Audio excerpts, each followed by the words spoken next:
Ekadi Silver Jewelry, a unit of Hamsa Jewels. Call 9100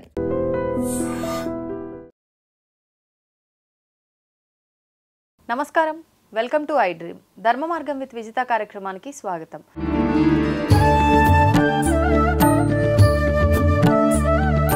ప్రస్తుతం మనతో పాటు ఉన్నారు ప్రముఖ జ్యోతిష్య వాస్తు పండితులు, లలితా ఉపాసకులు శ్రీ శ్రీ శ్రీ నానాజీ పట్నాయక్ గారు. ఇప్పుడు వారితో మాట్లాడతాం. నమస్కారం అండి. శ్రీమాత్రే నమః.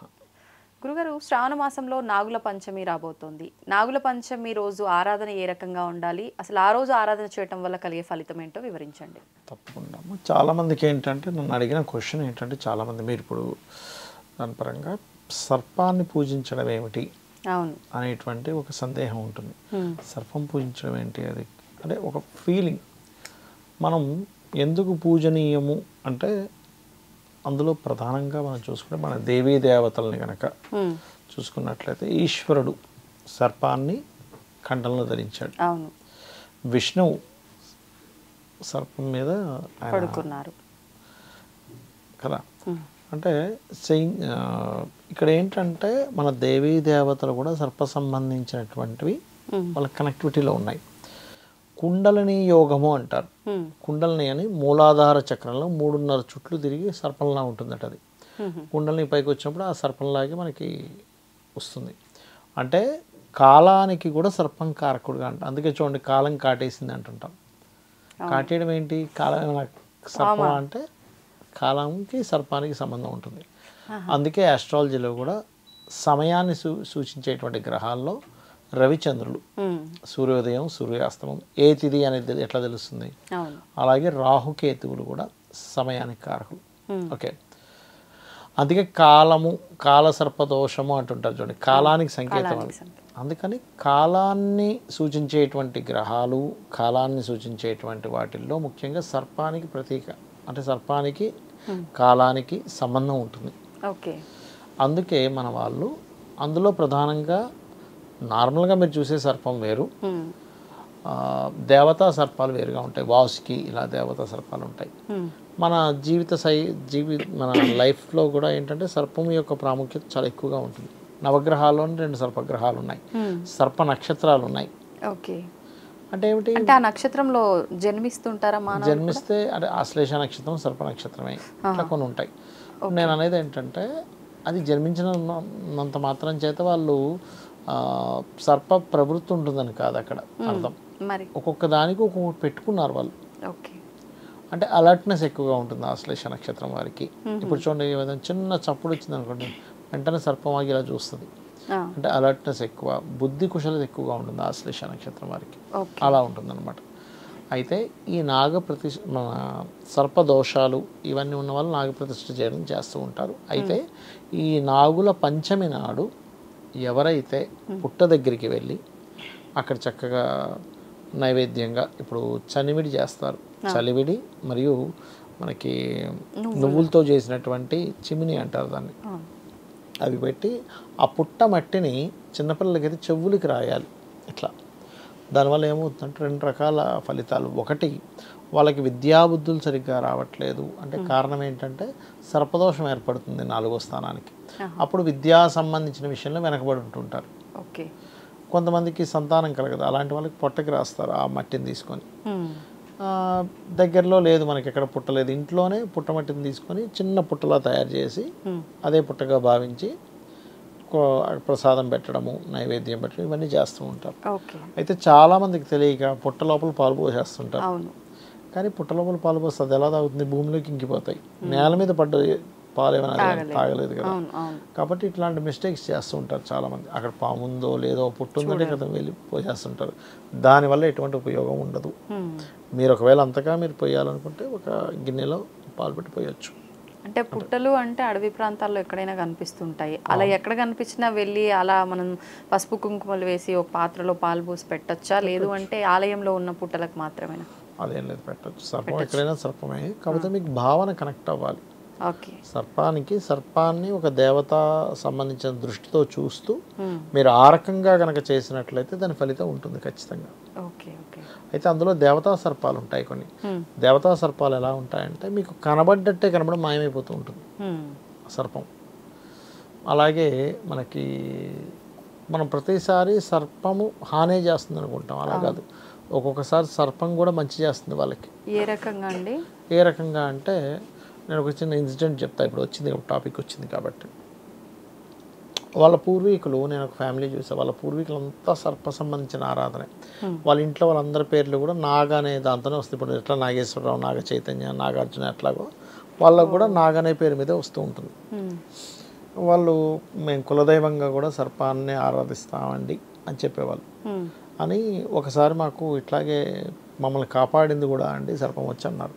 కాపాడటం ఏమిటి, ఎట్లా కాపాడింది మిమ్మల్ని అని అడిగాను మీలాగే క్యూరియాసిటీతో. అన్నప్పుడు ఆయన చెప్పుకుంటూ వచ్చాడు ఒక విషయాన్ని. ఏంటంటే అది వీళ్ళందరూ కలిసి ఒకసారి ఒక దగ్గరికి వెళ్దాం అనుకుంటున్నారు. వెళ్దాం అనుకునేసరికి ఒక దగ్గర సర్పం వచ్చి, అంటే వీళ్ళు ఒక ఊర్లు సైడ్ ట్రాక్టర్లో వెళ్తుంటారు తెలుసు కదా, అట్లా ట్రాక్టర్లు అనేది కట్టించుకొని వెళ్తూ ఉంటే మధ్యలో సర్పం వచ్చి ఆగింది. ఇప్పుడు దాన్ని సైడ్ నుంచి పోవడానికి లేదు, ఉన్నదే ఇంత రోడ్డు, చిన్న దారి. ఆగారు వీళ్ళు. ఆగారే మన కులదైవం ఎందుకు అడ్డం వచ్చింది ఇక్కడ అనేటువంటి దాంతో వాళ్ళు చక్కగా దానికి నమస్కారం చేసుకోవడం అంతా చేసుకున్నారు. చేసుకుని కొంతసేపు ఆగి ఒక 10-15 నిమిషాల దాకా కదలలేదు అది. తీరా చూస్తే అది కదిలి, వీళ్ళు కదిలిన తర్వాత చూస్తే అక్కడ ఒక బ్రిడ్జ్ కూలిపోయింది. వీళ్ళు కనుక వెళ్ళి ఉండుంటే వీళ్ళు ఆ బ్రిడ్జ్ మీద ఉండగానే కూలిపోయేది. ఇది దాదాపుగా ఊరేదో చెప్పారండి, నాకు గుర్తు రావట్లేదు. అంటే ఏంటంటే మనం ఏమనుకుంటామంటే అదేంటి వాటికేం తెలుసు ఇట్లా అనుకుంటాం, కానీ నిజంగా వాళ్ళ ఇంట్లో వాళ్ళు ఎవరైనా సరే అలాగా చేస్తూ ఉంటే చక్కటి ఫలితాలు వస్తాయి. ఇంకోటి సర్పదోషాలు అంటారు. అందరూ ఏమనుకుంటారంటే సర్పదోషాలు ఏదో సర్పాన్ని ఎవరో చంపితే వస్తుంది అనుకుంటారు. కాదు, ప్రతిసారి సర్పాన్ని చంపాలంటే మరి ఇప్పుడు పుట్టే వాళ్ళందరూ ఎప్పుడు చంపారు? కాబట్టి ఇంట్లో మనం చేసే దోషాలు, అంటే అగ్ని సంబంధించిన దోషాలు చేస్తుంటాం. అంటే బయట చేరినప్పుడు పొయ్యి దగ్గరికి వెళ్ళడం, లేకపోతే దేవతా సంబంధించిన ముట్టుకోవడం. కొంతమంది ఇవన్నీ ఎవరు పట్టించుకున్నారు లేని పూజ గదిలోకి వెళ్ళిపోతారు, తులసి మొక్కను ముట్టుకుంటారు. ఇవన్నీ కూడా అంటే మంగళంగా ఉండేటువంటి పసుపు కుంకుమలు ముట్టుకోకూడదు, అవన్నీ సర్పదోషాలు వస్తాయి. సో అటువంటివి జాగ్రత్త పడుతూ ఉండాలి. అది అంటే మగవారికి కూడా ఇలాంటివి అయితే మగవారికి ఏమి ఉండవు కాబట్టి మగవారికి స్నానం చేయకుండా ముట్టుకోవడం, స్నానం చేయకుండా వంటగదిలోకి వెళ్ళడం, స్నానం చేయకుండా దేవతామూర్తులను ముట్టుకోవడం చేయకూడదు. అది కూడా దోషం, దేవతా శాపాలకు వస్తాయి అవన్నీ కూడా. ఇప్పుడు ఈ నాగుల చవితి పంచమి వచ్చిన రోజు కొన్ని రకాల ఆహార పదార్థాలు కూడా తినకూడదు అని అంటుంటారు కదండి, నిజంగా అది వాస్తవమే అంటారా? అంటే చెప్తూ ఉంటారు, పొట్లకాయ తినొద్దు అంటుంటారు, కొన్ని చెప్తుంటారు. కాకపోతే ఇక్కడ నేను చెప్పేది ఏంటంటే ఏ పూజ అని, ఇప్పుడు శ్రావణ మాసం ఉంది, వంకాయ తినొద్దు అని చెప్తూ ఉంటారు. అవునా? వంకాయ తినకూడదు అంటూ ఉంటారు. శ్రావణ మాసంలోనే వస్తుంది కాబట్టి. అంటే ఎంత ఏం లేదు, అక్కడ ఉండే వాతావరణానికి వంకాయ న్యాచురల్గా అయితే మీకు డైట్ చెప్పేవాళ్ళు కాదు కాదు కాదు డైట్ చెప్పే వాళ్ళు అయితే వంకాయ మంచిదని చెప్తుంటారు. కానీ కొన్ని సందర్భాల్లో కొంత కాలానికి అది సపోర్ట్ చేయదు, కొంచెం ఇంకొంచెం నర్వ్స్ రిలేటెడ్ ఇంకొంచెం ఇదవుతాయనే భావంతో చెప్తూ ఉంటారు అట్లా. అది. ధన్యవాదాలండి. శ్రీమాత్రే నమః. తవ్వండి, తవ్వుతూనే శివలింగం సరే దాన్ని అట్లా కప్పేసేయండి, చూపించదండి. మూర్తి పూజ కాదు, సాక్షాత్ బ్రజేంద్ర నందన భగవాన్ ఉన్నారు మూర్తిలో. ఏమీ ఆశించకుండా ఆరాధించే వాళ్ళు కూడా ఉన్నారా ప్రభుజీ? నిజమైన భక్తి అంటే మనకు తెలియదు కాబట్టి.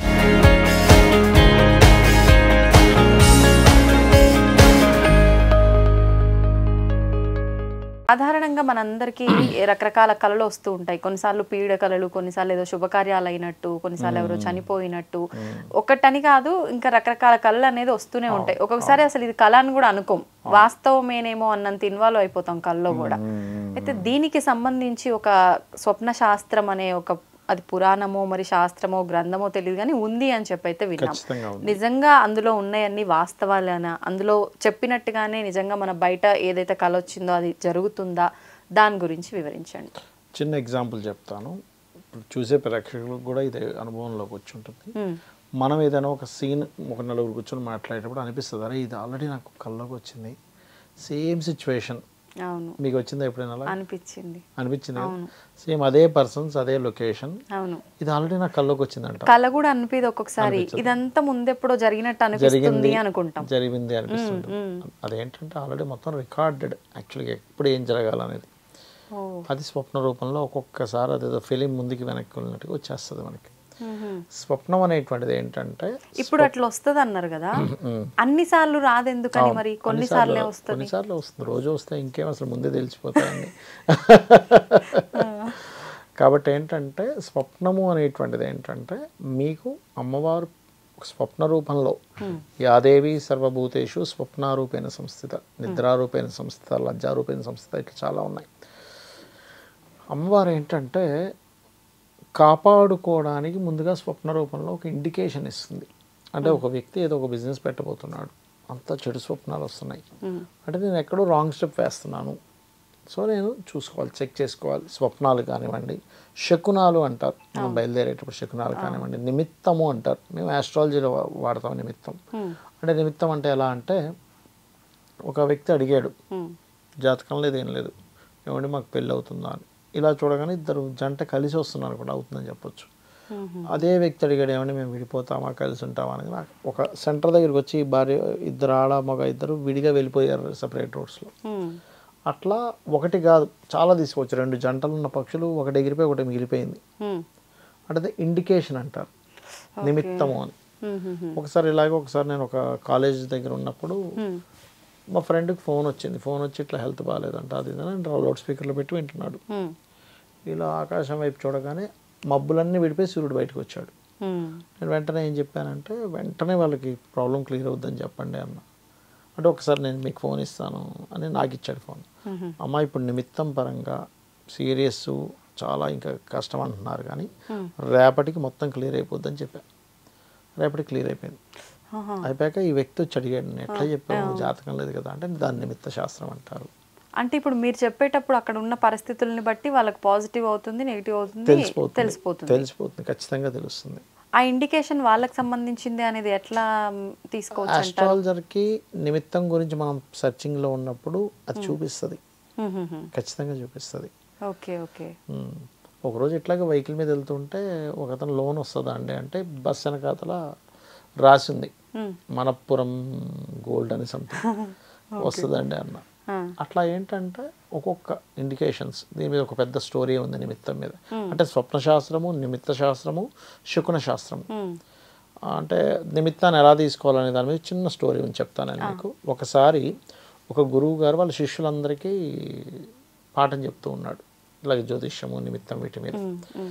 ఒక ఆవిడ పరిగెట్టుకొని వచ్చింది, ఏమండి మా అబ్బాయి పొద్దున్న వెళ్ళాడు కనిపించట్లేదు, ఏంటో అర్థం కావట్లేదు అనగానే వెంటనే శిష్యుడు లేచి అలా చెప్పి అలా వచ్చింది. అంతట్లో గురుపత్ని వచ్చి బావిలో బకెట్ పడిపోయిందని చెప్పింది. వెంటనే శిష్యుడు ఏం చేశాడు, ఇంకేముంది కట్ అయిపోయింది కదా, సో మీ పిల్లడు ఇంకా రాడమ్మా అని చెప్పేసింది. చెప్పంగానే చెప్పేశాడు అతను. గురువు గారు ఏమన్నట్టు లేదు లేదు వెంటనే వస్తాడు మీ అబ్బాయి వెళ్ళండి అనగానే శిష్యుడు అడిగాడు, ఏంటి సార్ మీరు కట్ అయిపోయింది కదా, తాడు బకెట్ కట్ అయిపోయాయి, మరి కట్ అయిపోవాలి కదా అంటే కాదు కాదు, water is the moon, moon అంటే చంద్రుడు, తల్లి కారకుడు, అందులోంచి బకెట్ నుంచి తీస్తున్నటువంటి చిన్న అంటే కొంత వాటర్ ఈజ్ ది బిడ్డ, సో మనం వేరు చేస్తుంటే పోయి కలిసింది. కానీ ఇది మామూలుగా అయితే దీన్ని మనం నెగిటివ్ గా తీసుకోవాలి, ఫస్ట్ వాళ్ళన్నట్టుగా విడిపోయిందని. కానీ ఇక్కడ తల్లి బిడ్డకి సంబంధించింది, అదే భార్యాభర్తకి సంబంధించింది అయితే కట్ అయిపోతుంది తీసుకోవాలి. ఎందుకంటే భార్యాభర్త అనేటువంటిది ఏంటి, ఇద్దరు ఒకరికొకరు సహకరించుకుంటే పని జరుగుతుంది, అంటే రోప్ అండ్ బకెట్ లాగా. కానీ ఇక్కడ కట్ అయిపోయింది కదా, భార్యాభర్త సంబంధం వస్తే నువ్వు కట్ అవుందని చెప్పాలి.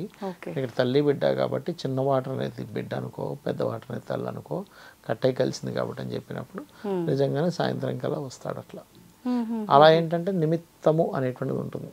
Okay okay. ఒకసారి ఇలాగే ఒక జ్యోతిష్కుడు, ఇప్పుడు కాదు నార్త్ సైడ్, వాళ్ళు అడిగాడు ఏమనంటే ఇతను ఏ ఊరికి వెళ్తాడు, ఏ దేశానికి వెళ్తాడని. వెంటనే ఆయన ఏం చేశాడంటే ఆస్ట్రేలియా అని చెప్పాడు. ఆస్ట్రేలియా అట్లా చెప్తాం, అసలు జ్యోతిషాస్త్రం పుట్టినప్పుడు ఆస్ట్రేలియా అనేది లేదు కదా, అంటే అప్పుడు ఈ పేర్లు లేవు, ఎట్లా చెప్పాడు అన్న. నిజంగానే ఆయనకి ఆస్ట్రేలియాకి ఆఫర్ వచ్చింది. ఆయన వచ్చి అడిగాడు, ఎట్లా చెప్పారు మీరు, ఎట్లా చెప్పారు, అందరు అడిగారు. అంటే ఆ రోజు సరిగ్గా నేను చెప్పేటప్పుడు పక్కనున్న వ్యక్తి ఆ ఆస్ట్రో లే అని అన్నాడు. సిగరెట్ ఇది ఉంటుంది చూసారా, ఆస్ట్రేలియా అంటే ఆ ఆశ్వేసేటువంటి తీసుకున్నాడు అనేటువంటిది వచ్చింది. ఆ నిమిత్తాన్ని తీసుకొని నేను ఆస్ట్రేలియా అని చెప్పాను అన్నాడు. ఓకే, అట్లా నిమిత్తం అనేటువంటిది ఉంటుంది. అలాగే స్వప్నం కూడా ఏంటంటే స్వప్న శాస్త్రానికి కొన్ని ఉన్నాయి.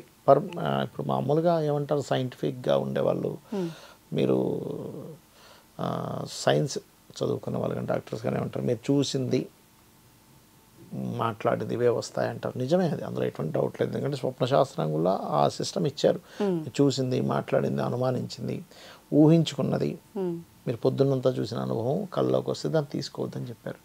అనారోగ్యంతో ఉన్నప్పుడు వచ్చే స్వప్నాన్ని కూడా తీసుకోవద్దు పక్కాగా అని చెప్పేశారు. అంటే మనకు ఆరోగ్యం బాగాలేనప్పుడు ఉండేటువంటిది తీసుకోకూడదు. అలాగే ఏ సమయం నుంచి ఏ సమయం వరకు వస్తే అలాంటిది, రాత్రి 9 నుంచి 12 లోపల వచ్చింది, 1 సంవత్సరం 6 నెలలు అవుతుంది, 12 నుంచి 3, ఒక 3 to 1 month, 3 నుంచి 5, ఒక 1 month లోపల, 15 days లోపల, తెల్లవారుజామున వచ్చింది, ఒక 10 to 7 days లోపల అయిపోతుంది. అంటే ఖచ్చితంగా అవుతుంది. మరి ఇప్పుడు నెగిటివ్గా, ఇప్పుడు అవుతుంది అన్నారు కాబట్టి నెగిటివ్గా వచ్చింది అనుకోండి, అది నెగిటివ్ అవుతుంది అని అనుకుంటాం, అది నిజంగా అవుతుందా? అంటే మీరు ఇంత ముందర టాపిక్లో అన్నిసార్లు అది నెగిటివ్గా వచ్చినా నెగిటివ్గా అవుతుందని చెప్పలేము అన్నారు. ఎగ్జాక్ట్లీ. మరి దాన్ని ఎలా అర్థం చేసుకోవచ్చు అంటారు? చెప్తాను. ఇప్పుడు ఇక్కడ ఏంటంటే ఏదైనా ఒక నెగటివ్గా వచ్చింది స్వప్నం, ఇది బాగా కంగారు పడ్డట్టుగా వచ్చింది, నిద్ర లేచి కాళ్ళు చేతులు కొట్టుకొని నిద్రపోతే మళ్ళీ అది పాజిటివ్గా వస్తే ఆ స్వప్నం క్యాన్సిల్ అవుద్ది. ఇప్పుడు నెగిటివ్ని పాజిటివ్ని ఎలా కనిపెట్టాలో కూడా చెప్తా. కొన్నిసార్లు పాజిటివ్గా వస్తుంది, వాళ్ళకి మంచి పుష్పాలు వచ్చాయి, ఏనుగు ఆశీర్వదించినట్టుగా వచ్చింది, ఇట్లా చెప్తుంటారు, చాలా చెప్తారు. అలా వచ్చినప్పుడు మళ్ళీ నిద్రపోద్దని చెప్పింది, 3కో 4కో వచ్చింది, లేచి చక్కగా స్నానపానాలు చేసుకొని పూజ చేసుకోవాలి. ఎవరికైనా నెగిటివ్గా వచ్చింది చాలామంది తెలియక తెల్లవారుజామున లేచి అందరికీ చెప్పేస్తారు, అలా చెప్పొద్దని చెప్పింది శాస్త్రం. నెగిటివ్గా వస్తే ఫస్ట్ మీరు పొద్దున్నే ఇంట్లో పూజ చేసుకొని ఆలయానికి వెళ్ళి దర్శనం చేసుకొని ఇంటికి వచ్చి మధ్యాహ్నం భోజనం తర్వాత చెప్పాలి. అది రూల్, స్వప్నానికి ఉన్నటువంటి రూల్. ఎందుకనండి అట్లా? ఒకవేళ చెప్తే అది మంచి అయితే మంచి ఫలించదు, చెడు అయితే చెడు ఇంకొంచెం ఎక్కువ అవుతుంది అంటారు. అంటే చెప్తే ఫలితం ఉండదని. రెండవది ఇంకోటి ఏంటంటే గజేంద్ర మోక్షం కానీ, లేకపోతే మనకి త్రిజట స్వప్న వృత్తాంతం అని ఉంటుంది, అది కానీ ఇవి చదువుకోవాలి. రామాయణ మహాభారతాలు చదువుకుంటే దాని దోషం పోతుంది. గజేంద్ర మోక్ష ఘట్టాన్ని ఒకసారి ఊహించుకున్నా కూడా పోతుంది ఆ దోషం అనేటువంటిది.